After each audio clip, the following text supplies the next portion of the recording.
Good evening, and welcome to our continuing series, Explorations in Savitri, with our beloved Alok. On this day, November 17th, 45 years ago, Mother left her physical body. For many of us, it was a deep physical blow. We obviously had not grown enough to understand that she had universalized herself, but we saw that small body lying there in the meditation hall, half crippled up because she could no longer lie flat. We had been in Bangalore collecting plants for the Machmali. Oh, you were in India at that time? Yes. Oh. And at 5 a.m, someone shoved the newspaper under our door, and the front cover was Mother has left.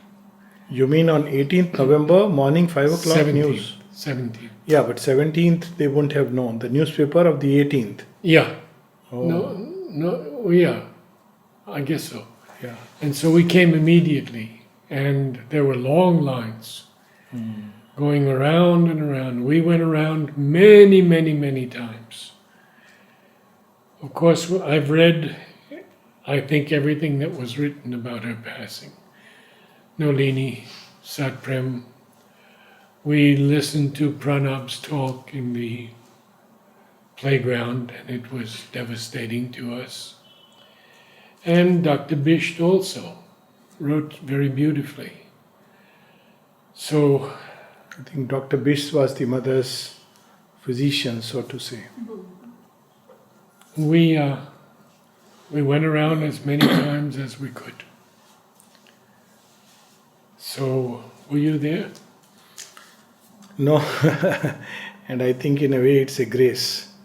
I was just sharing this today with Anmol that, people who were present with the mother in the physical body, of course, we also, I'm sure, were present, but in a previous life.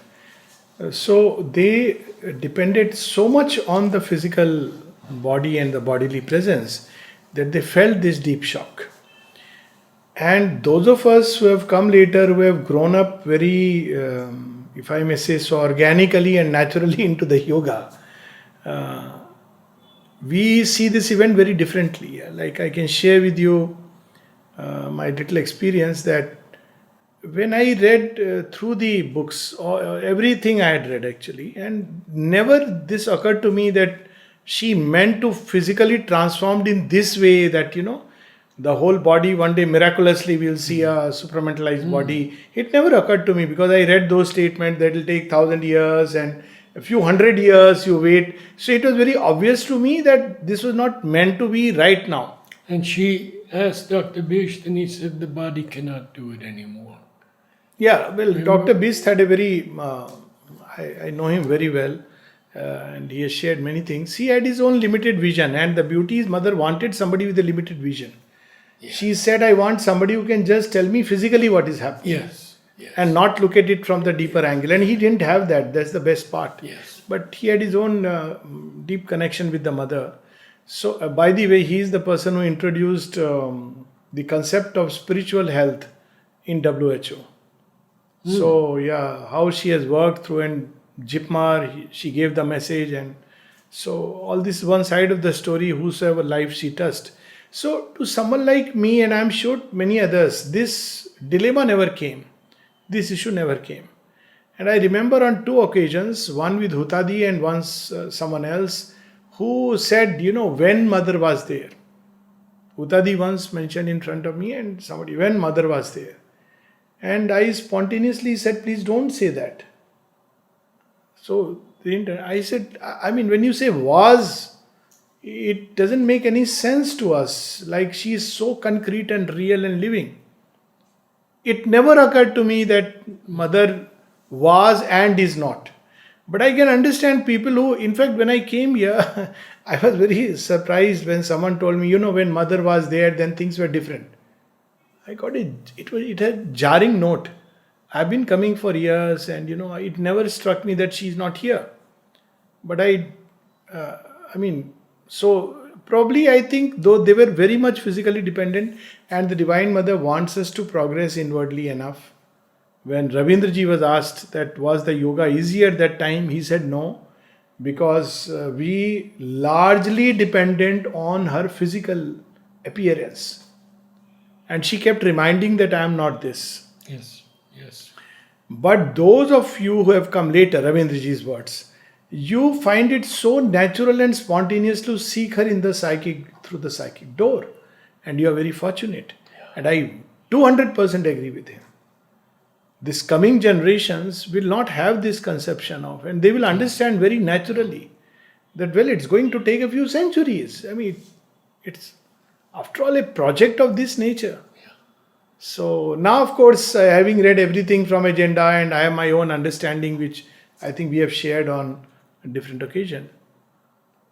So that's how it is. So we go back Yeah. to Savitri. And in a way, it connects because we are reading the little mind. So Sri Aurobindo uses, there is the little mind and the greater mind. And the fundamental difference is this, that the little mind leans heavily upon matter. It is the mind which is embodied, human beings embody, because the power of the mind which has entered, and it has created these three layers as it has evolved in matter, with matter as basis. So it's heavily dependent on the material senses. And therefore its arc of vision or its movement is limited within the circle of matter and material realities and whatever it receives through the material senses. That's why it's a little mind. And three layers which Sri Aurobindo will reveal to us: the physical mind, and which is totally dependent on the physical senses; the vital mind, which takes flight of imagination. But even its imagination, it still draws data from whatever it has actually seen. Yes. It cannot imagine something which it has never experienced. It will still, even if it sees a blue god, it will still be blue as it has conceived. It has experienced. And then we have the rational mind, which depends on pure analysis. So these three are the little mind. And why I said it connects with the event of 17th November, how can our mind, so limited by the senses, can understand the mystery of God's birth in time? To all our rational thought, to all our analytical mind, to all our physical senses, she is no more. But can we say with certainty either this way or that way, as long as we are cabined in the physical mind or the material mind? The mind has to free itself from that and reclaim faculties of inspiration, intuition, revelation, illumination to really know. But on behalf of all those who touched Mother's feet, looked into her eyes, I can understand Exactly. that I mean, loss. and Sri Aurobindo himself said one moment of that physical touch Yes. is greater than 1,000 subjective experiences. So there is no doubt that the embodied divine and the mystery, that manifestation, is beyond comprehension. Yes. At the same time, at some point, one has to get into the, Yes. one has to discover her here and start the, so both things Yes. equally valid. And who knows, we may have been, in all likelihood, after all, we all have lived with her in many lives. That's the mother statement. So it's quite likely that we have experienced both, and now we are experiencing this side of the Yes. coin. So we continue on page 241. Even a greater miracle was done. So even this little mind, even here, many things happen and can happen. The mediating light linked body's power, the sleep and dreaming of the tree and plant, the animal's vibrant sense, the thought in man, to the effulgence of a ray above. This is very interesting that, Shivindhu used the word the dreaming of the tree and plant. So surely what looks on the surface is not the whole truth of the matter. Plants have their own consciousness, their own inner life, however limited it is. They aspire, and mother has told us about sitting before the cherry blossom tree, and she gets the aspiration of the tree, and the tree reveals the secret that the disorders of the spring can be healed by it. Yes. And also she sees that how it is aspiring for the light to come back. Yes. So there is a subconscious life of the tree and the plant which we miss. And yet through this life, which is still a manifestation of the rudimentary mind, it tries to seek something higher up. So it is the mediating light. It is not the soul in that sense, but through this little mind. And Sri Aurobindo speaks of even a greater miracle. Yes. But that miracle, he says, doesn't really exist. Because there is a process. Yes. But even the animal's vibrant sense, how animals sense Yes, the divinity. yes. I mean, this famous donkey, how he would respond to mother's force, the bullock, so many of the animals. So the crow, one can crow. understand the donkey and the bullock, still a quadruped, at least it's a mammal. But the But crow, look at the crow, a bird. And this bird called Blackie would take food from mother's hand, and one day she didn't come out. And when Champaklal came and gave the crow food, it refused to eat. How does a crow sense that no, I want only her? Of course, Champaklalji could be very intimidating in his presence. But sure, the crow didn't run away, it just didn't eat. So, its skill endorsing matters right to think, cuts sentient passages for the mind of flesh, and found a means for nescience to know. Mind of flesh, so the brain. So through the brain we see so many gyri and sulci which have evolved over millenniums, and it has cut these passages for the greater light to express. It shaped the instrument, meaning thereby it is consciousness that shapes the instrument, because the little mind has to manifest, reason has to manifest. And though it manifests even in the crow and the even in the spider in some way, rudimentary reason, even in the plant, but to really express itself, the bodily instrument has to be shaped. So it shapes, cuts sentient passages. So evolution is first consciousness changes, then it puts a pressure on the bodily self, and then the body undergoes a change. And this is a two-step process.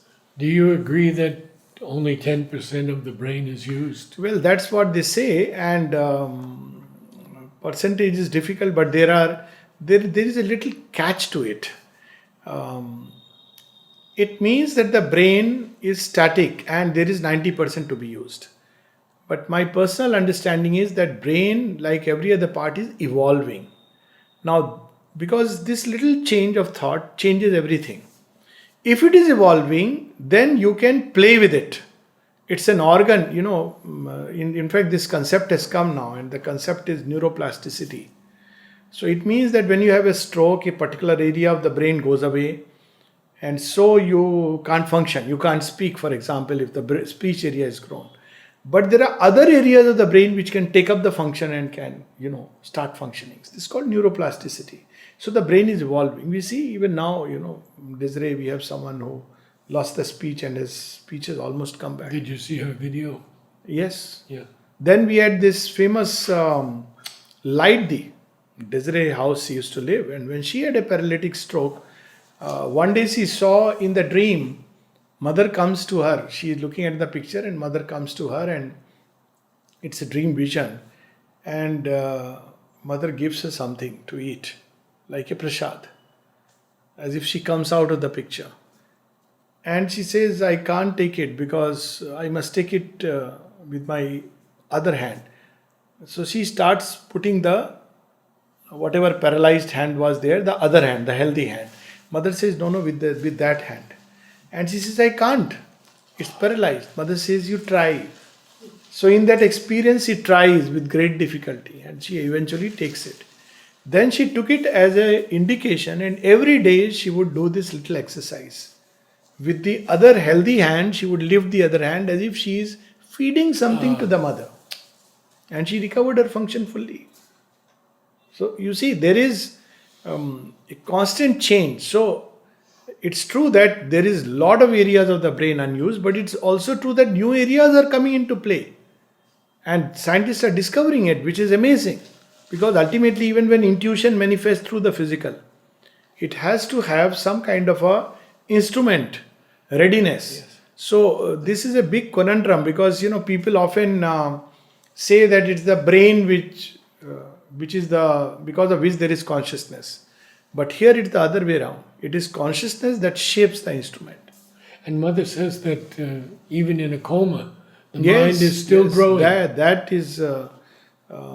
They have done research. I have been there actually to the faculty in Nimas where they do consciousness research, and they actually found that even when somebody is in coma and you say something, see, people forget that in coma your ears are still open, your touch is, you don't know what's happening inside, and when they said certain words, the certain areas of the brain responded.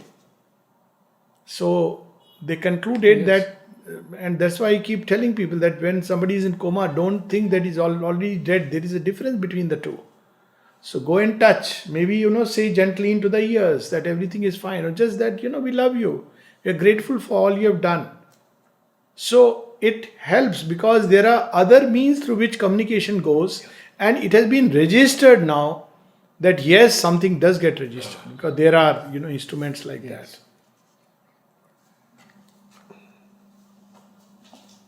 Now he speaks about language. It's very interesting to look at language this way. Mm-hmm. Offering, now, he has spoken of, gives a means for nescience to know. So how do we get to know things? We use speech, language, thought. That's how we become aware. Somebody is very restless. One doesn't know why one is restless. Then it takes the form of a thought. I want to eat this. That's my desire. It takes a form. It takes the form of a language, a body of words. So language evolved essentially to express what's happening inside in terms of consciousness. It gives a form. So here he is saying, offering its little squares and cubes of word as figured substitutes for reality. Now this I feel is so important because in this whole few lines that follow, that we should not think the word is the reality. When Mother was asked that, what is it that you put into your words which makes it so powerful that when we read it, it awakens us. The same thing if somebody else says. Sometimes Mother's one-liners. Yeah. Learn to live within. Now, anybody can say it. But when you read it from the Mother, it's like it hits you.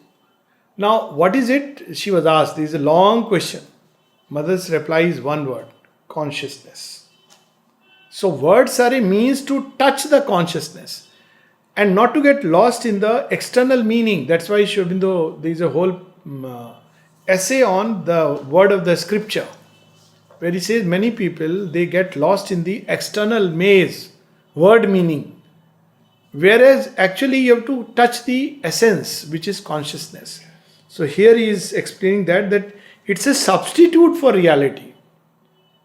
Substitute can never be the reality. Right. It may be a good substitute or a bad substitute. A mummified mnemonic alphabet. Look at it.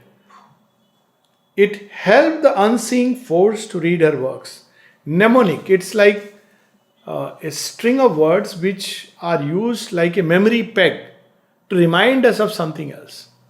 So when we use the word, it's just like a mnemonic, mummified, like, Krishna, Krishna. Now, people say Krishna, Krishna. But when Draupadi says Krishna, Krishna manifests, it's so interesting. Because she puts that thing in the word, which may be missing. So otherwise it's nothing but a mummified mnemonic.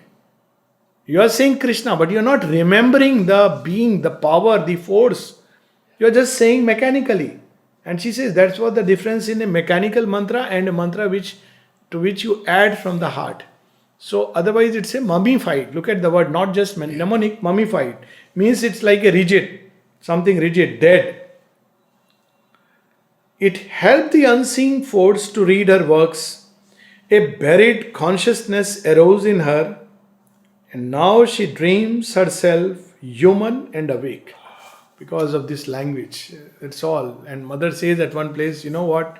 Human being thinks they are very superior because they can express. What do you know? Animals can't express in their speech. They can't give beautiful speeches. So you think that they are not feeling? They are feeling. They are feeling more than human beings. But they can't express. So, don't think that because they can't express, they don't feel. They feel more. This sense of superiority because we can express. So we become human because now we can give a form. But all was still a mobile ignorance. That's why words which are meant to throw a bridge between two consciousnesses becomes a means to cut the bridge between two people. Because that's how, we get lost in the words. We don't touch what is behind. And so often we hear people saying, this is not what I meant. You have got me wrong. Mm-hmm. You got me wrong because you saw my words and you did not see the heart which is behind. It's a whole world of understanding. Still knowledge could not come and firmly grasp this huge invention seen as a universe. So there is a word for everything and there is a specific meaning. And yet it cannot grasp the reality because what is behind is ineffable. You cannot describe it. The moment you describe it, you lose it. It's beyond words. Beyond words, precisely because words will cut a section, then another section and try to put them together. But the reality is not like that. That's why mother says that, supramental speech is not yet come. You cannot describe the supramental experience because words cannot convey. They are used to three-dimensional and at most plus time dimension, they cannot convey. Savitri is the closest. Savitri is the closest, that's right. And even there, Shobinda says, it's not yet supramental speech. A specialist of logic's hard machine imposed its rigid artifice on the soul, an aid of the inventor intellect. It cut truth into manageable bits. This is exactly what we were saying. Yeah. So, when we were, there is a joke about it. We'll read this passage, then I'll tell you. There is a very interesting joke. That each might have his ration of thought food, then new built truth's slain body by its art. Oh.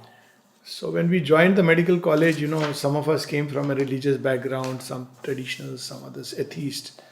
So there used to be the joke, and some of those who didn't believe in, soul or God. Arey, we are cutting the dead body every day. Where is the soul?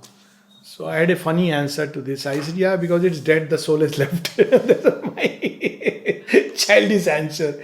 I said, logically it is said that when the body is dead, the soul leaves. So obviously if you cut the dead body, you won't find. Cut a living body and see. Then you will see whether soul is there or not. But of course, this was a very childish answer. I wouldn't dare to give that answer, but something much more. Now if somebody asks, I am reminded of Swami Ramtirth when he was asked after a big lecture, so you are saying, you mean to say that you have a soul? So he says, no, I am not saying that I have a soul. What are you saying all this while? He says, I am a soul, I have a body. So the perspective changes. So it says that it reconstitutes by slaying. That's why even the word integral word is not body plus life plus mind plus soul. Because then you are cutting into bits and showing them each as something different. And then you make a very rigid thing. But all the time, in a dynamic sense, there is an inflowing and an outflowing and a constant.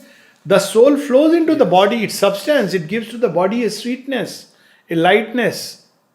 Because it's not that, okay, soul is there and this is the body. And similarly, the body's inertia can cloud the soul. It's it's like that. And now see how futuristic Sri Aurobindo is.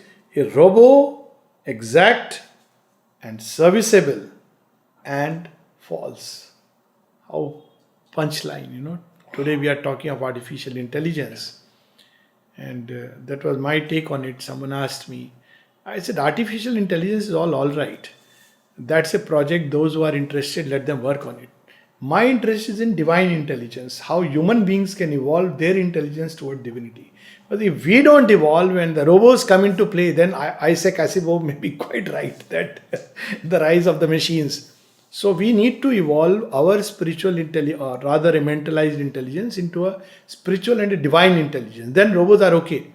But then you will rule them. Otherwise, they will begin to rule you like any other machine. So he speaks of it that it is a robo, exact and serviceable and false. Displays the spirit's finer view of things. Oh, the other day I was watching a video where somebody is saying what may happen 20 years, 30 years down the line, and projects that there would be artificial intelligence, so you don't need to go to the doctor. Doctors will become jobless. All right.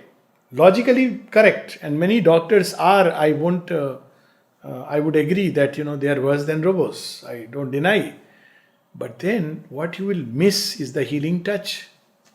People don't go to doctors as a mechanical machine that you feed in the data and he comes out with a prescription. That, yes, the robot can do. But who is going to say that don't worry, you'll be fine? Probably the robot will be very blunt and say you got cancer, malignancy, last stage, please sign, make it will, last will and be done with it. I give you 3 months. That's the end of the story. And after that, if the man says, really? Well, 3 months, that's how the robot will repeat. But a doctor wouldn't say that. He would say, well, my science is imperfect. Who knows? You must keep your will alive. Maybe celebrate every day of your life, even if you have 3 months or 3 days. So this is where the human touch comes in. So he is, with his own sense of humor, displays the spirit's finer view of things, which looks beyond the physical surface of things. A polished engine did the work of a god. It's perfect. But it's false by its very perfection. When Sri Aurobindo spoke that aphorism of Europe, I'm waiting for Europe to perfect its machinery and then a child will destroy it. And mother didn't comment on it. It's very powerful. And if you look at it, one way to understand who is this child, the child of the new creation. Yes. The soul which plays with it. Because how many issues will you try to solve one issue with logic, another will come up. It's standing round the corner. None the true body found, its soul seemed dead. None had the inner look which sees truth's whole. All glorified the glittering substitute. So even the true body, we don't know. This gross body is not the true body. We can take the true body in the form of the subtle body, the inner bodies and the soul itself. So none could find it. And the glittering substitute, the outer shell. Now, because this has happened, there is another power that emerges. Then from the secret heights a wave swept down. Now again you see, before the emergence from within, there is a pressure of the consciousness from above. A power is sent by the higher states to enter into matter and awaken it, because otherwise it's getting locked into a very small movement. The involution. Involution. This is more than involution. It's now already there is an involution of these layers, but there is that level which is already involved. Corresponding to that, the power comes and presses upon matter to bring out. Like supermind is already involved. So when Mother and Sri Aurobindo come holding the supermind, and now there is the supramental manifestation, it will bring out that which is already within. So this power sweeps down. This power, actually, imagination, is the formative Maya, which in human beings turns into imagination. Imagination gives forms. And see, it is a greater reality. Look at, virtual reality shows, those who have attended, it's amazing. You know it's not real, and yet you go through all the experiences. You really feel, and you keep reminding it's not real. You look around and you say it's not real. And still your body, your mind, everything is reacting. It's so strange. Have you done this thing with the glasses? Yeah, I know. Oh, I have 2-3 places, and recently I had the experience of the 12D, where they also give those water and smells, etc. And in this 12D, they took through a very fast ride. Now, it was an experiment, few minutes, maybe 5 minutes, but mind-boggling. It like goes up, down, and you actually experience that. Well, it's going to go down, fall down, and you keep reminding it's not happening, and yet your body and something in the mind react till you reach a point where you have to completely separate. So I had done it to basically practice this once again in this way, because otherwise in normal life it's easy to separate because you have time. Here it's like something which is so fast. It's amazing. So this power comes in from above. This is the power of imagination. It's the same power which God, Brahman, uses, Maya, which gives the sense of a reality in bits and parts. So that power in human beings turns into imagination. It's a formative power. So if you imagine a ghost, well, whether ghost is there or not is not the issue, but you start experiencing. So if human beings know how to use this power, it can open the path. That's how very often people say, oh, but you are imagining there is God. Fine, it's a power given to you. Start with imagination. Yes. You will end up with reality. You will anyways imagine something. If you imagine there is no God, you will end up discovering that there is no God. Strange. Because it's a formative power. So this is the power that comes, and how beautifully he describes. Then from the secret heights a wave swept down, a brilliant chaos of rebel light arose. It wants to break free from this gluing to matter. It looked above and saw the dazzling peaks. It does not know what's hidden, but it feels that there is something beyond which is hidden. It looked within and woke the sleeping God. It just, there is God inside. And it woke up. Imagination called her shining squads that venture into undiscovered scenes where all the marvels lurk, none yet has known.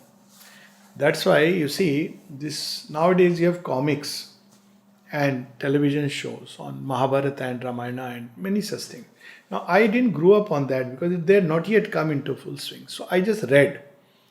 People often ask that how is it? I said, no, this is not better. The one where it was not illustrated was better. They asked why. I said I had my own picture of Krishna, which my mind had developed. I had my own image of Arjuna. But now when you have the illustration, I have to fix my mind onto the image which somebody else has created. I don't want that. And I can tell you till date that image remains. The same when we were children. Yeah, exactly. Everything we had to listen to or read. Yes. Now you have this. So you think it has become more convenient, but you have snatched the faculty of imagination. Yes. And the power of imagination. Yes.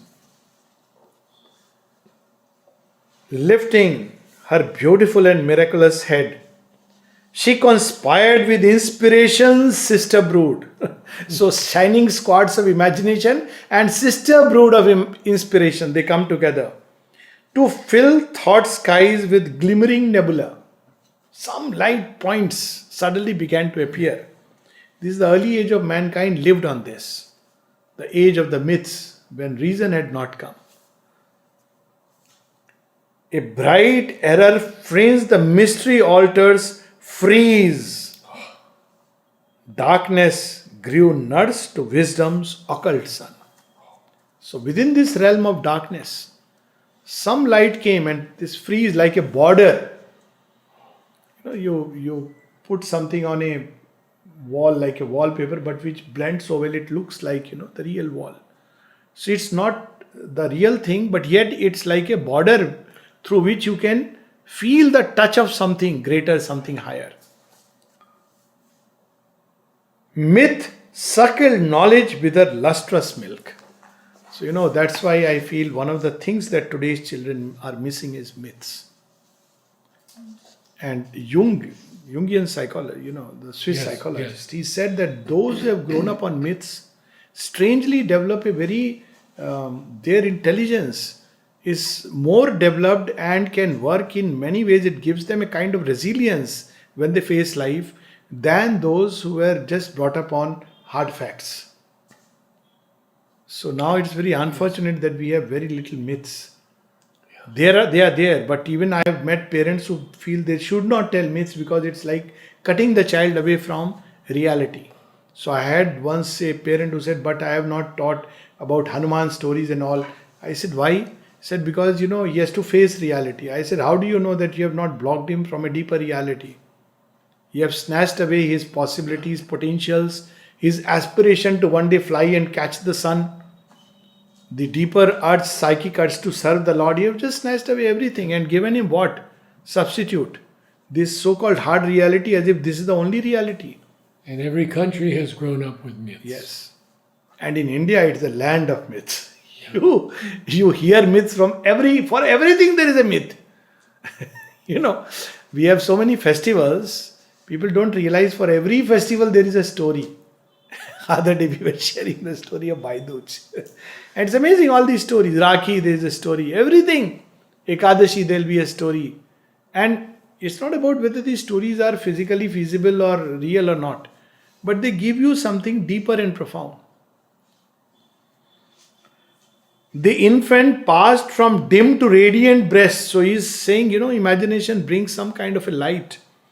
Thus worked the power upon the growing world. Its subtle craft withheld the full-orbed blaze, cherished the soul's childhood, and on fictions fed, far richer in their sweet and nectarous sap, nourishing its immature divinity, than the staple or dry straw of reason's tilth. Tilth. That soil when the first things which grow on that. Dry straw and reason's tilth. He says, it looks fiction. Yes. You have to be too foolish to believe that actually monkey was speaking in a, human language, or the bear was, speaking in a human language, or monkey was flying. Obviously, it's obvious the story is not true in a physical sense. And if you start taking like that Krishna was actually blue in color when he was on earth, or Shiva is holding a serpent all the time, a very inconvenient serpent, so to say, obviously you are fooling yourself. But if you look at the symbol, it gives you a far richer truth. One line, since we are at Ramayana, and people often, do you really believe Ramayana existed? How can monkey speak? I said, that's not the issue. Ramayana is not trying to prove a point that monkey spoke. But look at what Ramayana is saying.